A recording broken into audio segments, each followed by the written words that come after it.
Кыргызстан интернетти спутниктен алса болот. Бирок өкмөт мындай демилгедеги кызыкчылыгын билдирбей жатат. Бул туурасында парламент жыйынында депутат Зиядин Жамалдинов билдирди.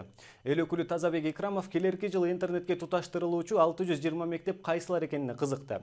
Кененирээк кабарчыбыздын сюжетинде.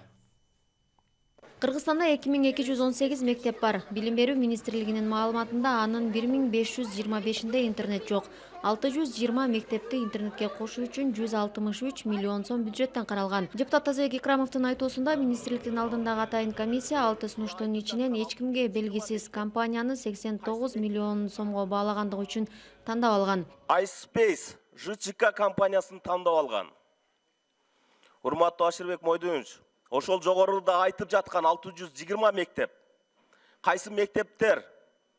Тизмеде алыскы Сузак району, Чоң Алай, Нарын областынын Толу, жетүүгө кыйын болгон аймактагы мектептер киргенби? Киргизилгенби ошол жерге? Же ар дайым эле аларды унутта калтырдыбы? Ал мектептер ансыз деле билим берүү шарты начар болуп, артта калып жатышат да. Өкмөт аларды биринчи орунга коюп, интернетке туташтырууну көзөмөлгө алыш керек деп айтат элем. Дагы бир тактоо иретинде 163 миллионго баланган интернетти 89 миллион сомго утуп алган компанияны жарым баа менен кандай сапатта иш алып баратканы жөнүндө түшүндүрмө берип, кат жүзүндө жооп берип койсоңуздар. Тазабек Икрамов алыскы Толу мектептерди интернетке туташтыруу менен аймактарга көңүл бурулуп, билим сапатын көтөрүү керек дейт. Ал эми Зиядин Жамалдинов интернетти спутниктен алуу боюнча Түштүк Кореянын мисалын колдонуу сунушун айтып, өкмөттү бул боюнча чара көрүүгө чакырды. Мына бүгүнкүгө чейин эч ким келген жок, сураган жок. Демек бизде бардык интернеттери жакшы окшойт андачы.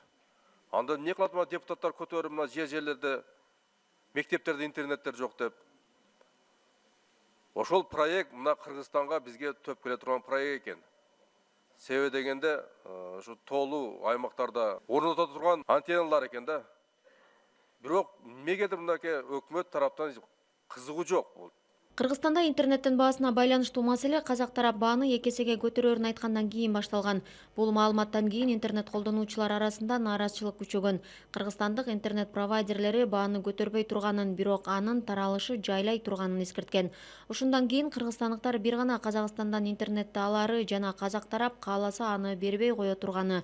Бир күнү ал берилбей калса таң калуунун кереги жок экени белгилүү болду. Парламентте эл өкүлдөрү монополист Казакстанга альтернатива деп Кытай менен сүйлөшүүнү да сунушташкан.